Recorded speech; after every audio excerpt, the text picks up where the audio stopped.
Welcome to the Improve and Have Fun podcast. My name is Paul V. Perez, and on this podcast, I work on improving myself while having fun along the way with the hopes of encouraging you to do the same. And I do so by documenting my life and interests. On this episode, I'm going to be talking about my favorite films and TV shows from 2019, and this is going to be the final episode where I recap 2019. Jason G will be joining me. His segment is going to come near the end of the podcast. But before we go ahead and get into it, I wanted to talk about what was our initial favorite movies and TV shows from January to June of 2019. Let me run that list down here. Once again, this was a previous podcast episode. Jason's picks for some of his favorite films of 2019 for the first half of the year. Once again, this is from January 2019 to June 2019. Those films were Glass, M. Night Shyamalan's Glass, Booksmart by Olivia Wilde, Avengers Endgame, and everybody who didn't see Avengers Endgame, Alita Battle Angel by Robert Rodriguez, Shazam, DC Comics Shazam movie, Godzilla, King of Monsters, and the final film on Jason's list for the first half of the year was Captain Marvel. Now, some of Jason's favorite TV shows for the first 6 months of the year were Doom Patrol, that was on the DC Universe app, Swamp Thing, another show on the DC Universe streaming network, and finally, When They See Us, the movie based on the Central Park 5, and that was on Netflix. Now, for my picks for the first half of the year, films I enjoyed and I consider some of my favorites of the year as a whole. My films being The Kid Who Would Be King, fantasy movie with the son of Andy Serkis, Rocketman, the story of Elton John's life, played by Taron Egerton, Fighting With My Family, the story based on WWE wrestler Paige and her family, the story about her life, Avengers Endgame, definitely one of the most emotionally satisfying movies of the year for me in terms of my geek satisfaction there. Shazam as well. Shazam I very much enjoyed. Now on to the TV shows for the first 6 months of the year. Actually, I have one more, but this was a streaming movie, and that was The Dirt. That was on Netflix, and that's the story of Motley Crue. Sex Education. Now, here are my two TV shows for the first 6 months of the year, where the second season is streaming now. I've seen it, and it is equally as fantastic as season one. Sex Education on Netflix. And my final TV show for the first 6 months was Pen 15. I loved Pen 15. Comedy with adults playing the teenage versions of themselves. It's fantastic. That's on Hulu. And now we're going to go ahead and get into the favorites of the rest of the year of 2019. I'm going to go first, and then Jason's going to come in with an audio where he's going to be on his own and telling you what were some of his favorites. Now, let's start off with the TV shows. Now, this is once again from July all the way to December of 2019. I loved, and I've talked about multiple times in this podcast, Dark Crystal: Age of Resistance on Netflix. Really super enjoyed that. Being a fan of the original movie when I was a kid, and the movie didn't age well. Like, I saw that recently before seeing Dark Crystal: Age of Resistance because it was on Netflix at the time. And the movie's okay, but the series is fantastic. Honestly, I saw a bunch of fantasy series this year on Netflix and on streaming just in general, like Carnival Row, The Witcher, and Dark Crystal beats each of those by a mile. So Dark Crystal: Age of Resistance, fantastic. Mayans Season 2 on FX. This show is a spin-off of the Sons of Anarchy show. I really love that show. And this year, actually, in 2019, is when I actually caught up with the Mayans TV show, because I had never watched it before, and I watched seasons 1 and 2, and I really very much enjoyed it. It was one of my favorites of 2019. Now, the next show is American Horror Story season, the 1984 season. I love the nostalgia. I love the 80s throwback stuff and all the influences that it has in our present day culture. I love that stuff. So this was right up my alley. Being born in the 70s, but being raised in the 80s, and all like the references, the music, the costumes, the love given to slasher movies like Friday the 13th and Halloween. I really, really enjoyed American Horror Story season 1984. I'll be honest, I've enjoyed a lot of the American Horror Story seasons. The ones that I did not watch. I didn't watch Roanoke. I didn't watch, I think, the election one. I didn't watch that one either. But just about every other season I very much enjoyed. So it's a show that I enjoy. But this season was fantastic. Another TV show was The Mandalorian on Disney Plus. It was just great to get a different take of Star Wars and a well-done take of Star Wars that doesn't deal with the main canon, and it's not a cartoon. And it was great. I really, really enjoyed The Mandalorian. Some episodes were stronger than others. It ended very strongly, and I want to see more. I didn't understand always the stuff like with the Mandalorian and his clan and the armor. It wasn't 100% clear for me, but either way, he's a badass. His crew that he surrounds himself with, they were cool. It has just the impact, like with Baby Yoda and I forget the guy's name. I Have Spoken. That guy. Culturally, the impact that these characters had so quickly. This, I think, speaks to the quality of the show. But The Mandalorian was fantastic. Another great TV show. I like Danny McBride. His humor, it really tickles me. And I really like The Righteous Gemstones on HBO. But the standout for me on this show was Edie Patterson. I had never seen her before. I saw her in Vice Principals a little bit. And then I saw her in this. And she just made me laugh so much. To tell you that I watched The Righteous Gemstones, I really enjoyed it, and I hadn't really ever seen everything. I didn't see all of Vice Principals. It made me go back to watch Vice Principals on HBO. So The Righteous Gemstones was a lot of fun. Now on to my favorite movies for the last half of the year. And this list is a lot smaller than the previous list. Before I go into my movies, my criteria is if I had a really great time in the movies, watching the movie, if it really made me feel something, and also rewatchability, like would I go back and watch this movie again. So with all that being said, my favorite film of the last 6 months was 1917, because I've just never seen something like this. It's almost like this VR interactive kind of movie where, like, as I said in my review, and I'll link to the episodes where I've reviewed some of these TV shows and movies I've mentioned, you feel like a third person in the movie, and it's really very well done. It looks incredible. I was just like with my mouth open throughout the whole time seeing this movie. It was really fantastic. Another favorite movie of mine, and I don't think this movie is going to be in a lot of people's top 10 list, but I just had such a great time the night that I went to go see this with the people that I was with. I laughed so much and I was yelling at the screen, and it was just so much fun. And that was Zombieland Double Tap. And I think if you hear my review for this movie, like, you'll hear the enthusiasm in my voice for this movie, and it's so good, so much fun, and such a great night out with friends. So Zombieland Double Tap is one of my favorite experiences that I had in the movies this year, because I had such a great time watching it and I had such a great time with my friends watching it. One movie that actually came out earlier in the year that I didn't want to include on this list was Booksmart, because what a wonderful movie. And this is cheating a little bit because this movie came out in the first half of the year, but I did want to include it in my own favorites of 2019 because it just made me laugh, and it made me smile, and it made me cry, and it was really good, Booksmart. So big shout out to Olivia Wilde for her directorial debut with that movie. My final film of the year that I very much enjoyed was Knives Out by Rian Johnson.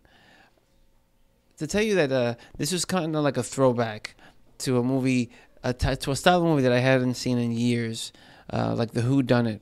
But done so well. Whenever you get Daniel Craig playing something else that's not like some British guy, I'm sorry, I'm being if I'm stereotyping here by saying that, he's just so much fun. Like, he plays this New Orleans style of a detective in this, and he's great in this.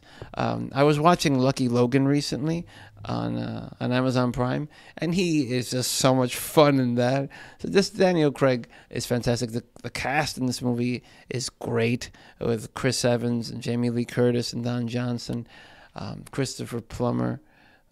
So it's just a really fantastic. A sequel was already announced, and yeah, give me more. Knives Out was a great time in the movies, and I'll tell you that there are a lot of honorable mentions, but some of those movies like a Ford v Ferrari and what were some other ones? A movie like Jojo Rabbit, which they were great movies, but I once I've seen them, I'm never gonna go back and watch them again. But the movies that I mentioned on my list, I will go back and watch. So I did want to mention that the movies and the TV shows that I mentioned, maybe not the TV shows because it's a lot to watch. But the movies I mentioned, I will definitely watch again. If I can pick one piece of content, one TV show or movie that was my overall favorite program, favorite viewing experience of the year, and that was Euphoria on HBO with Zendaya.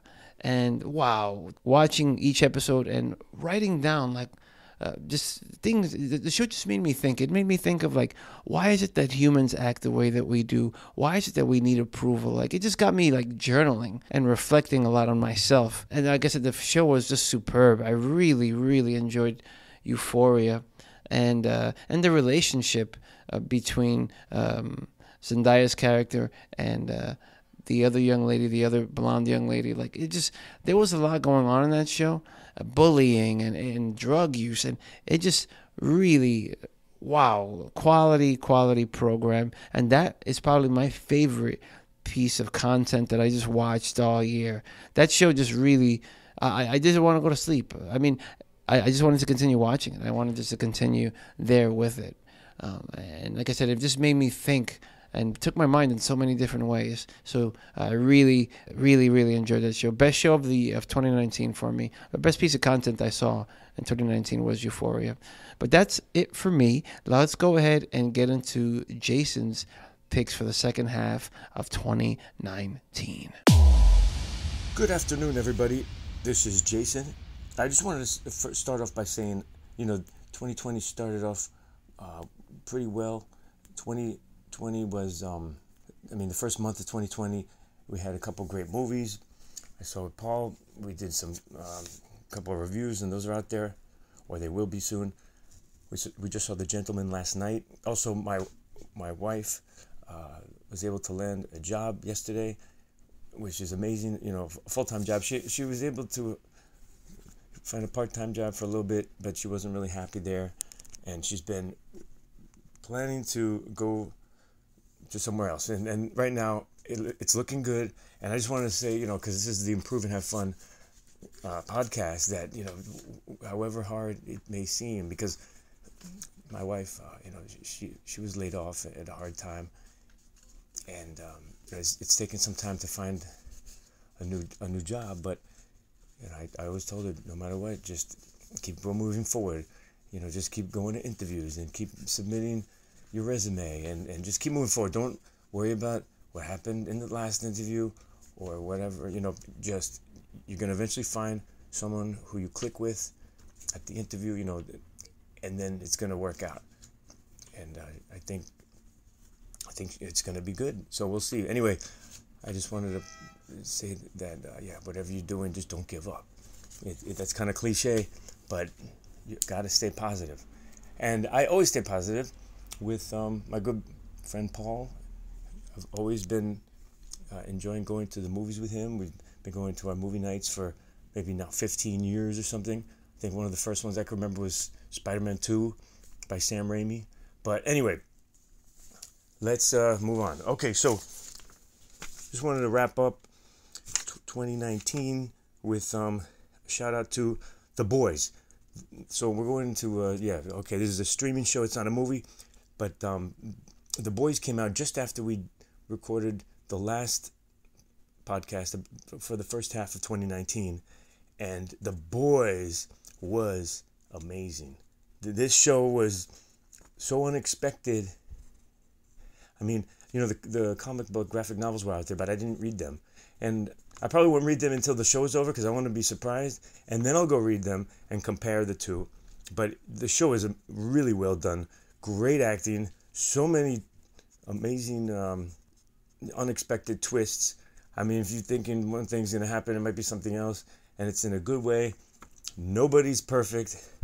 You know, it's like people who you think are good are not as good as they seem, and it just shows you how, you know, kind of like how real life is, you know. A lot of gray areas. It's not black and white, but it's a fun show. It was so well done, and hats off to the people who put that together. Okay, let's move on to a movie. One of my favorite movies of last year was Dr. Sleep, and that came out in the last half of 2019. This was we did a review about this, but this was the sequel to The Shining. It kind of paid homage to the original Shining by Stanley Kubrick, and then it also played homage to the book by Stephen King. So I think if you're a fan of either of those, you're going to enjoy Dr. Sleep. Definitely going to watch that again very soon. I'm a big fan of, sci-fi, and I really enjoyed Ad Astra. This was like a real sci-fi movie. Some people said it was slow, but I really enjoyed it. I'd seen it, I think, 4 times in the movie theater, and yeah, so that shows how much I liked it. I thought the acting was great. It kept you guessing, and it was a very well done sci-fi movie. Kind of similar how Moon was. Like, it just kept you guessing. Good sci-fi. You know, it's not like Star Wars space fantasy, but it's like, it seems like, you know, a good science fiction movie, and that was excellent. The Mandalorian. Let's talk about The Mandalorian. This came out. This was the premiere show on Disney Plus, their new streaming service, and The Mandalorian hit it out of the ballpark like no other streaming show, I think, of last year maybe. I mean, you know, I said The Boys was very good. I loved, as I mentioned in the previous one that we did from the first half of 2019, I loved Doom Patrol on DC Universe, and I also loved, Swamp Thing. Titans was very good too. I might have not mentioned that, but I liked that a lot. And Titans Season 2 was also very good. But The Mandalorian was absolutely incredible. Some episodes were definitely better than others, but all in all, it was an amazing first season. 8 episodes, and oh my gosh, the last 2 episodes were just, you know, cinema quality. I mean, it's just like a movie. This thing is like, if you break it down to 3 movies or something, it would be great. Just like that. You could basically cut them up into 3 different pieces, maybe episodes 1 and 2, maybe episodes 3, 4, 5, 6, 7, 8, or something like that. And you'll have 3 movies there. There will be a trilogy, and I don't think people will be disappointed. People really enjoyed the show, and if you haven't seen it yet, go watch it. Joker. There was a lot of people who thought, a lot of critics anyway, who were hating on Joker because of, I don't know, the violence and all. And, you know, it was like the do the right thing syndrome, where they're like, oh, people are going to riot and people are going to, you know, start killing people. All these people who were like, you know, bottled up, and they're going to flip when they see this movie. But no, I don't think that really happened. It was a very well done movie, great direction, great acting, and Joaquin Phoenix is cleaning it up at the award shows now. So hats off to him. I hope they do a sequel, and I hope to do more of these movies. You know, DC with Shazam, which came out also earlier, and Joker, man, they're doing well. Let's not forget Endgame. Endgame came out. That was one of the best movies of the year.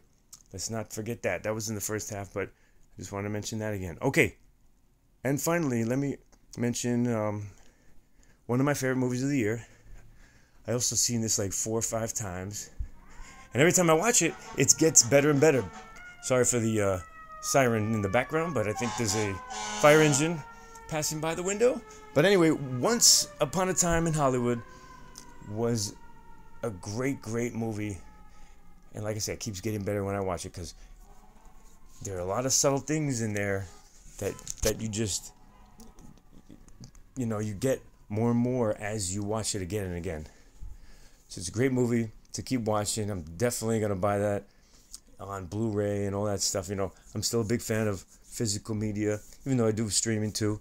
So Once Upon a Time in Hollywood is very good. Some people say, oh, it's a little slow, but it's just a great movie to me. I'm a big fan of Quentin Tarantino movies, and I think it's one of his best. Okay, that wraps it up. Got to go to work now. I'm sorry, Paul, to delay this, but I think 2019 was a great year for shows and movies. I hope to see you soon, and everyone, have a great year. I think today's the last day of the year of the pig, or the year of the boar in the Chinese calendar. Starting tomorrow is the year of the rat. Yes. Anyway, take care, everybody. Have a great day. Bye-bye. And that's it for this episode. More cool content to come. Thank you so much for listening. Contact us in so many different ways that I leave in the show notes. Support this podcast, because this podcast isn't free to do.